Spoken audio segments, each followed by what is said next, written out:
I've been watching your coverage of Donbass, and actually, I was watching it even before I went for the first time, and you've really been consistently right.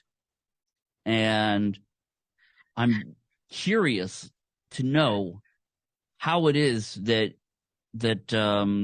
you can be so correct in spite of what the media tells you, because everything it seems that the mainstream media is saying is an absolute farce. Well, I think the first of all, we have to talk about approaches. The purpose of the mainstream media, we now know, thanks to the admissions of the U.S. government, is to serve as a mouthpiece of um, disinformation. The mainstream media's job is not to provide fact-based proof or truth, but rather to provide data that has been released by the United States government, the British government, the Ukrainian government, for the sole purpose of shaping a narrative. So Yeah. the mainstream media is trying to convince people about a falsified narrative. Um, Okay. I'm not trying to convince anybody of anything. I don't have I don't have a dog in this fight. I'm an American. I'm not Russian. I'm not Ukrainian. Um, I'm an analyst, and I thank you for your kind words, but I've gotten a lot wrong. Um, but I've gotten it wrong not because my intent is to deceive. I've gotten Right. it wrong because I assemble a limited data set and I try to connect the dots and project, what future events will be. And, projecting the future is always a difficult analytical task, even if you have 100% certainty of all the data, because there's just so many moving parts. You can't possibly be 100% correct all the time. So I've been wrong on some things. I thought that, for instance, this war would not last as long. I thought the Russians would be more successful in their initial combat operations against the Ukrainian military. It happened to be an assessment that was shared by General Mark Milley, by William Burns, the director of the CIA, and others. We all made the same mistake, not understanding that Russia wasn't going to war against Ukraine. My Right. assessment was premised on Russia going to war against Ukraine, not carrying out this limited, self-limiting special military operation. And it's taken me and others some time, because even though Vladimir Putin and the Russian leadership has framed the special military operation politically, from a military operational standpoint, the Russians have not done a good job of describing to the layperson exactly what a special military operation is. Um, Right. we've been compelled to assess from long distance, limited facts, try to prioritize the fact set to what we think the Russians are saying, and come up with a definition of what the special military operation is. It's taken me a little bit of time to do that. I think I've gotten it right. And once I recalibrated my military analytical modeling that takes place between the left earlobe and the right earlobe, I think I've been much more accurate in my predictions. Look, at the end of the day, factors like PK, probability of kill, don't change. Whether you're pro-Ukrainian or pro-Russian, every time somebody pulls a lanyard on an artillery piece, there's a mathematical formula attached to the probability of kill. So you need a lot of lanyards pulled with specific intelligence, specific combinations of fusing shell types, the terrain, etc. And then from that, you can pretty much predict what casualty rates are going to be. And one of the things that I think I've been pretty good at is saying straight up that the Ukrainians are suffering far more losses on the battlefield than Russia. Yeah. People can point to the early days of the special military operation where Russian columns were ambushed, where Russia suffered losses, but these are one-ofs. These aren't sustainable or sustained victories on the part of Ukraine. It was part of the miscalculation made by Russia early on to push forward without adequately securing flanks in the rear under the assumption that the Ukrainians wouldn't resist to the level that they actually ended up resisting. But once we got past phase one, we moved into phase two. I think I've been pretty dead on because, again, I'm not trying to convince anybody of anything. I don't have an agenda. My job isn't to convince people that, that Russia is going to win or that Ukraine is going to lose. My job is to take a look at the facts and say Russia's right now. The data set, points to Russia winning on the battlefield for this reason, that reason, this reason, that reason. I was one of the first people. In fact, I was attacked very, very aggressively by many people when in May, I said, look, the provision of tens of billions of dollars of NATO equipment is a game-changing event that's going to fundamentally change the reality on the battlefield. I was one of the first people to say that Russia has insufficient resources to the task, that if you start a special military operation with 200,000 men and the premises you made in creating this force didn't pan out, and you're now engaged in a broad-based war of attrition against an enemy that outnumbers you 3-1, you're going to have problems.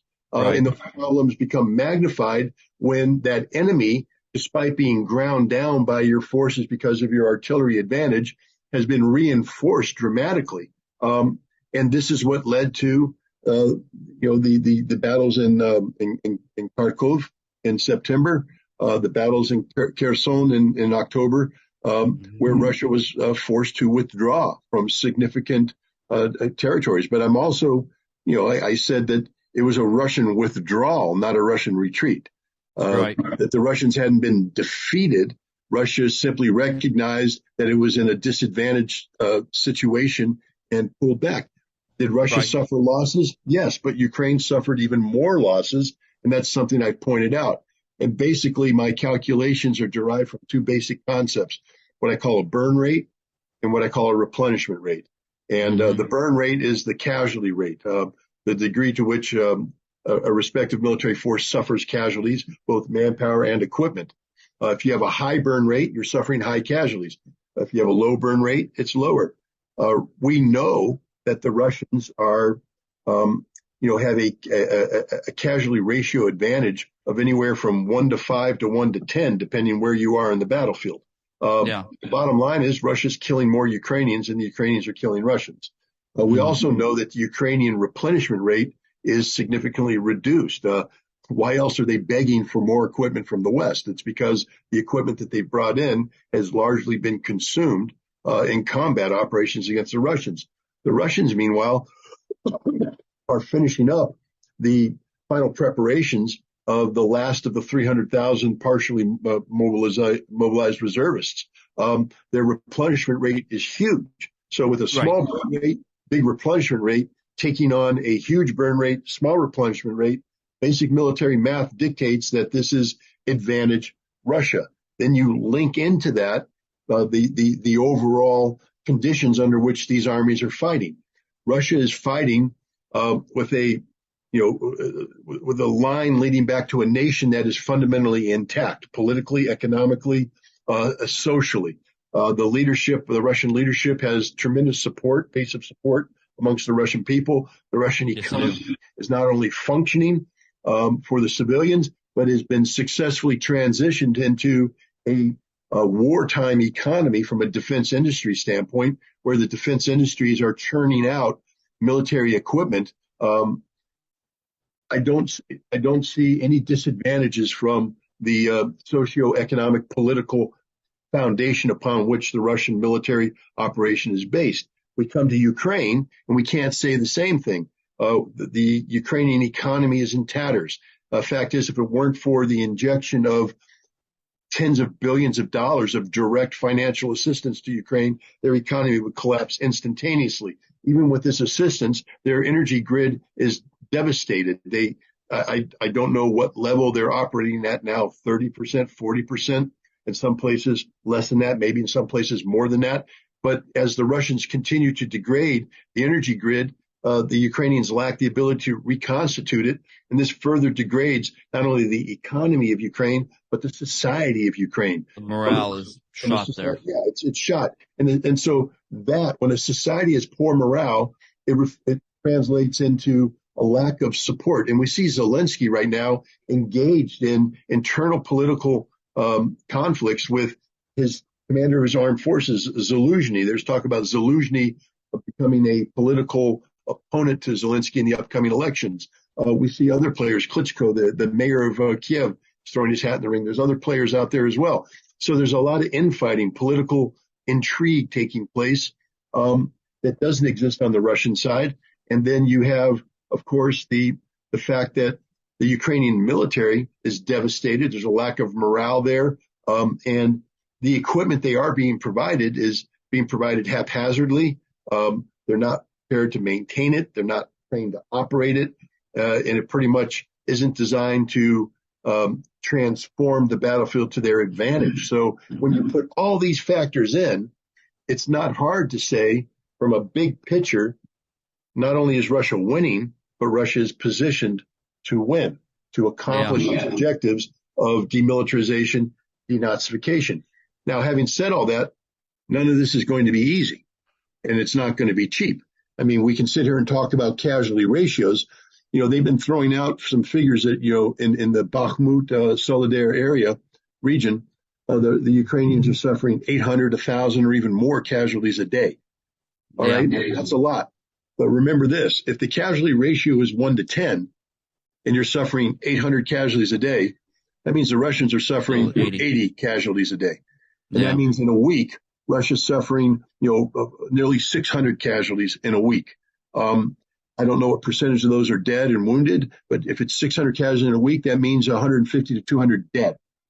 All right, that's a lot a week. I know. So, you know, we can't sit here and just because I've painted this so-called rosy picture that has Russia winning, pretend that Russia isn't suffering losses, that this isn't expensive for Russia, this isn't hurtful for Russia. But the Russian nation, because it has a viable economy, an economy that has voluntarily and willingly transitioned into a wartime footing for defense industry, because the nation has rallied behind its political leader, I think Russia is positioned to absorb these casualties and move on without any hesitation. Whereas Ukraine, the more the reality comes out about the casualty levels, I think the less support is going to exist. Many Ukrainians are fleeing the country. Many Ukrainians are just fighting for basic survival. So I just think, again, it's advantage Russia, but it's not going to be easy and it's not going to be cheap. I don't want anybody to think that I'm somehow predicting a simple, easy victory for Russia. There's nothing. It's not simple or easy. It's absolutely not. Yeah. So, and it's been very difficult. You know, just being over there, just seeing what's happening. Not just for the military, but the civilians in those areas too.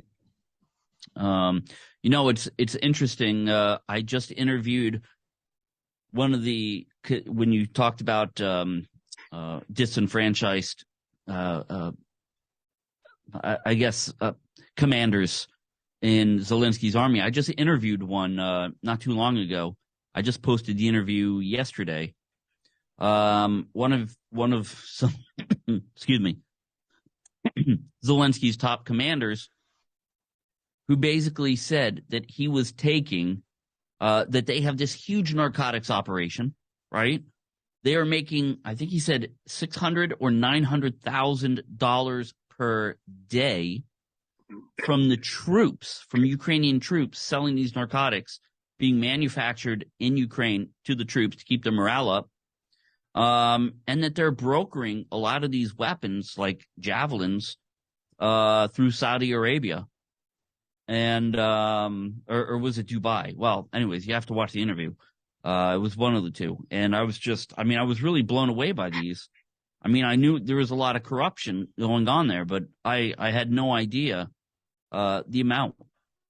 And, I think once people start seeing this, in Ukraine, once this information starts getting out, not just Ukraine, but in America, it's going to change a lot of minds about this conflict. Yeah, I mean, one, congratulations on your reporting, and two, um, you know, none of this is secret. I mean, we've known for a long time Ukraine is a cesspool of corruption. Sure. You know, I was in Kiev in November of 1997 with the Hmm. United Nations Special Commission. I went there um, together with the Israelis. In fact, they helped broker this meeting with the National Security Council of Kuchma. And I met with the head of the SBU, Kuchma's people, etc., to try and talk them into not allowing these rogue arms dealers to break up former Soviet weapons production capabilities and sell them to the Iraqis, Hmm. especially ballistic missiles, etc. Um, and what I found is that this is just everybody was greasing everybody's pockets. That this arms dealer had already paid off the right people. That I wasn't going to have any success. In fact, I had to leave because there was concern that if I pushed this point, that one of the competing factions would in fact kill me. That's how lawless Ukraine was at the time.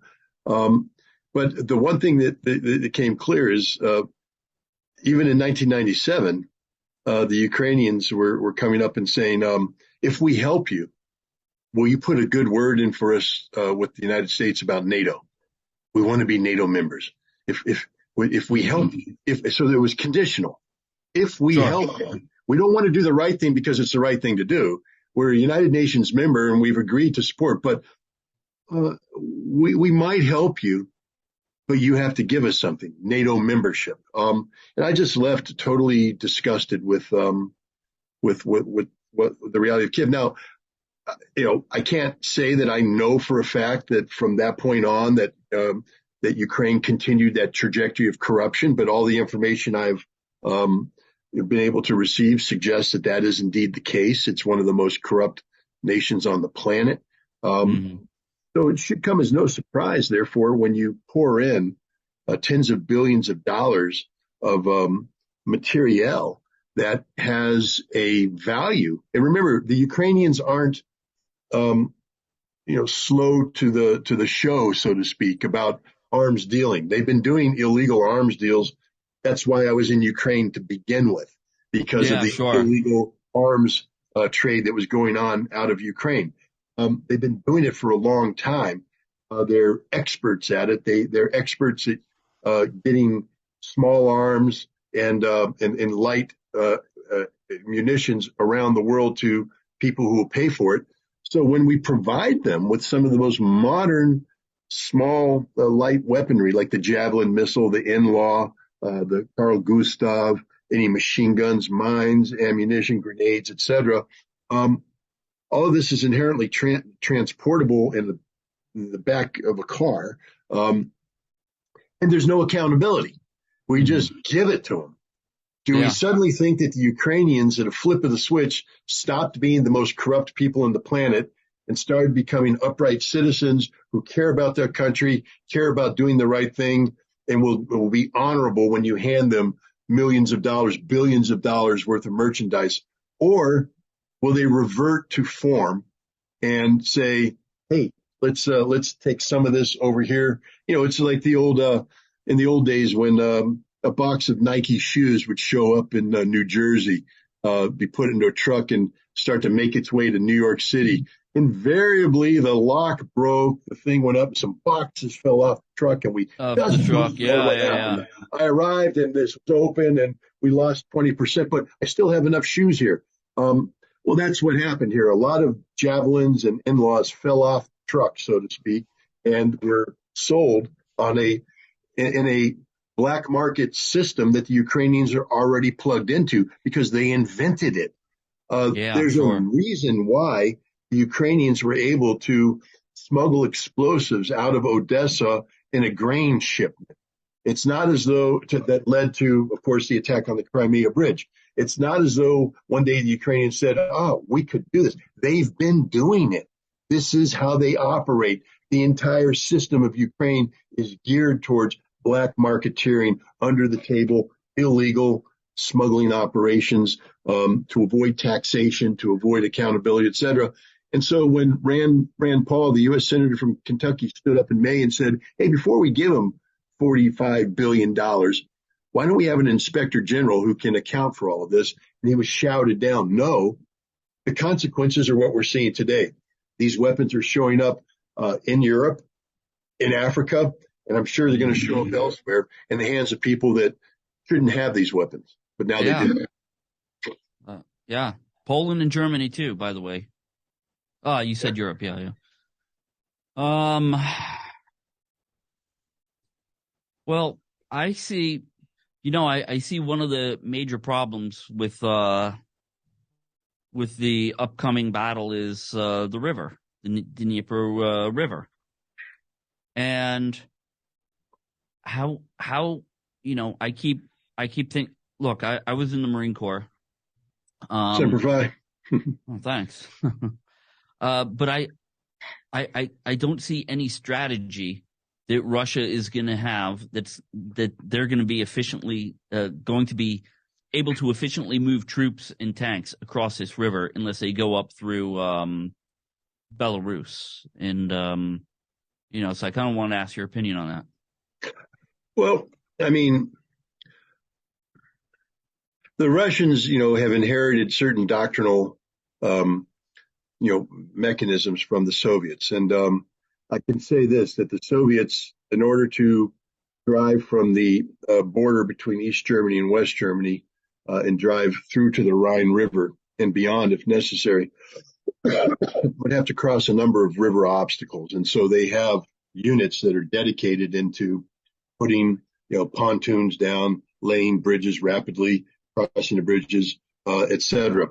One of the reasons why we didn't, we saw some difficulty with this in the early stages of the SMO, and later on, even in the summer, we saw that the Russians were having trouble north of Kharkiv about river crossings, et cetera, because of insufficient tasks. I mean, you can't cross a river unless you dominate the opposing bank with artillery and firepower. If you don't have the ability to suppress the enemy, and you try to cross a river, the enemy is going to hit your concentrated forces with artillery and inflict a lot of casualties, which is what the Ukrainians did. Right. So it's not that the Russians don't have the ability to cross rivers. They do. They can actually much better than any army on the planet. What they needed was the resources available to support a river crossing, to build that bridgehead and exploit that bridgehead and push in. And now with the mobilization of the 300,000, I believe they have those capabilities. So I think if and when the Russians decide to begin the major offensive, I think we're going to see a completely different kind of warfare than what we've seen before. Because it's hard to have doctrinal warfare when you don't have the resources sufficient. Remember, the Russians were fighting on a frontage of greater than 1,500 kilometers. Yeah, it's massive, absolutely massive. And when you have 200,000 troops committed, let's say you could throw in an additional 100,000 volunteers and another 40, 50,000 people from the Donbass militias, et cetera. But the bottom line is you're talking 300 men per kilometer, but now you have to factor in logistics depth because not everybody's a trigger puller. There's a lot of communications people there, logistics people there, truck drivers, cooks, bakers, candlestick makers.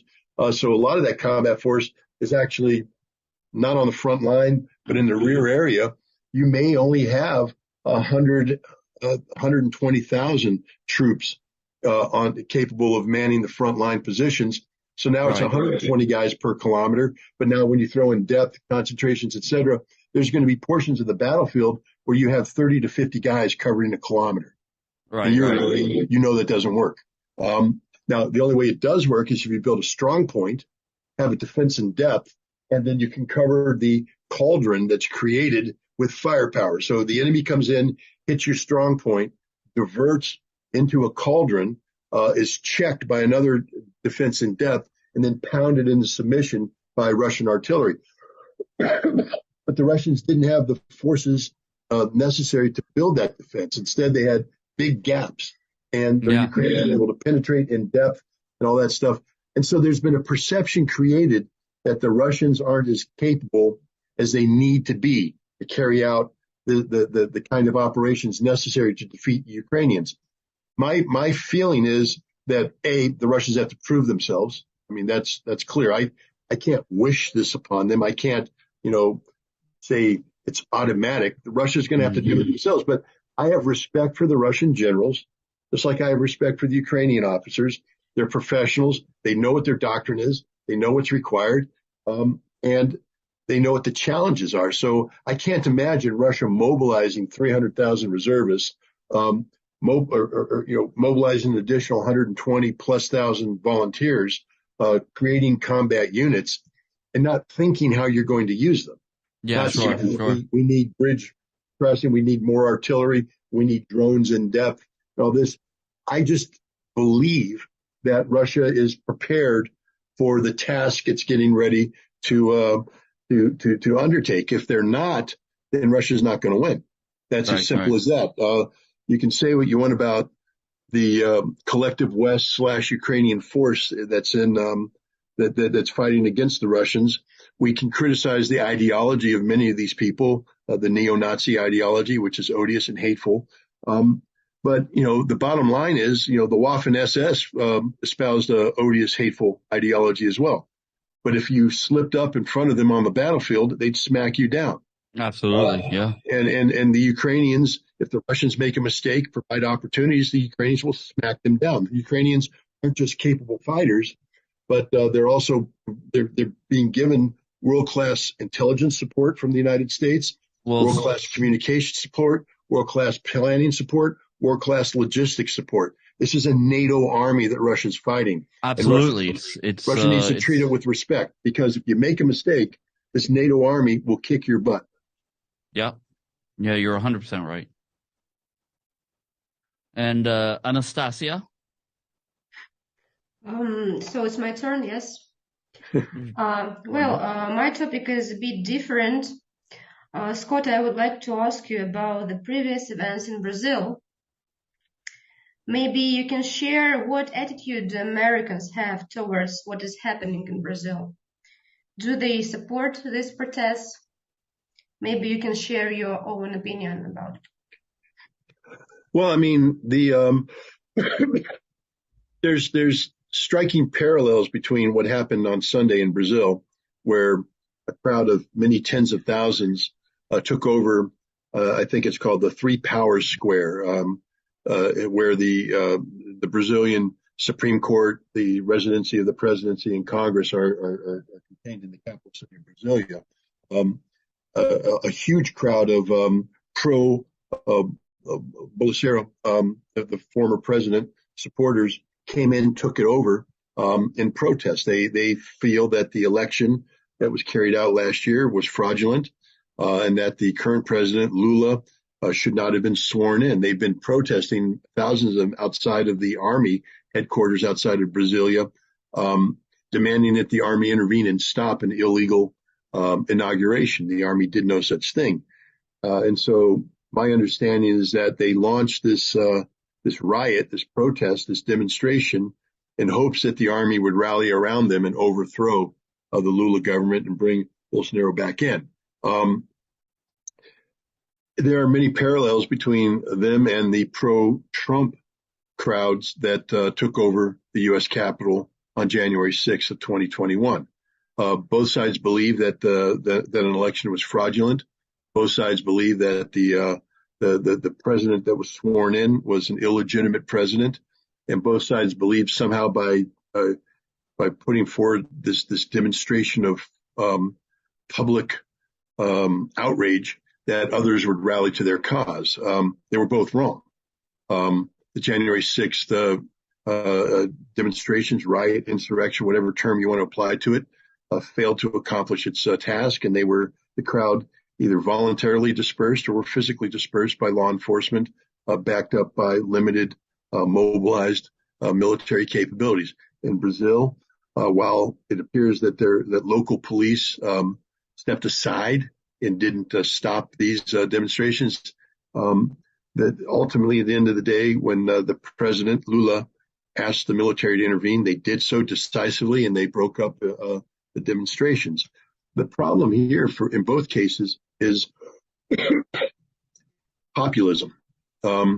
Anybody who studies democracy and the concept of democratic governance, there's one basic truth: is that a government can only succeed if the people allow it to succeed. There has to be a will amongst the people to be governed, which means the government has to have trust of the population.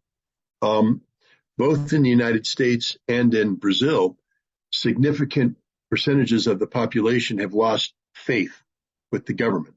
They've lost faith that the processes of governance are legitimate. They believe that there are powers out there that are manipulating these processes to generate an outcome that keeps a certain faction in power and denies the will of the people, so to speak. I'm not saying they're right. I'm saying what they believe. And this exists. And so even though the demonstrations have been quashed in the United States and have been quashed in Brazil, it doesn't change the fact that in both countries, there's significant percentages of the people that still view the election as fraudulent. It doesn't matter that, facts haven't been brought before a court of law that have been cognizable. There was a study done early on by, I forget who did it. I think James Baker was involved in it, but it was basically a study about the viability of mail-in ballots. And one of the conclusions that was reached was it doesn't matter if mail-in ballots work. If people can perceive that there's the potential for fraud, the perception of the potential for fraud is the greatest threat, because that's what drives people. People aren't driven necessarily by reality; they're driven by perceptions. And right now in the United States, for right or for wrong, it doesn't matter. There is a significant percentage of the population that perceives the electoral process as fraudulent, as being gamed against them. And that exists in Brazil as well. There's a significant percentage of Brazilians who feel that the election system is geared against them, prejudiced against them, and they feel defrauded. And the question is, how do you go forward on this? Most of the times in democracies, when you have a social problem, a societal problem, in the United States, we've struggled with this on civil rights, on basic issues. We resolve it at the polls. We let competing parties pitch their ideas, etc., to the people through whatever vehicle they can, and the people vote. They vote in representatives who hopefully represent their ideals and will defend their ideals in the legislature, in the Senate, etc. And we get societal change that way. But right now we have people that don't have trust in the system. They don't believe that will work. They believe that no matter what they do at the poll, the system will always be against them, will always be opposed to them. So they've lost faith in one of the fundamental precepts of what makes American democracy, or in the case of Brazil, Brazilian democracy, viable. That is the connection between the will of the people and the government through an election process. I don't know how we fix that. That's one of the things that we're doing, because the people that are trying to fix it, who claim to be trying to fix it, are the very people that people don't trust anymore. So, I think we're in a situation where both American and Brazilian democracy is fundamentally broken. And I don't know what the solution is. I absolutely agree. Absolutely agree. So. Okay, so we have 4 minutes left. John, do you have any questions? I have one more. No, go ahead. Okay, maybe it can be just a little of comments, but still, it seems just an illustration of double standards in the USA. Just remember Zuckerberg's policy towards protests in Russia, as well as calls to kill Russians.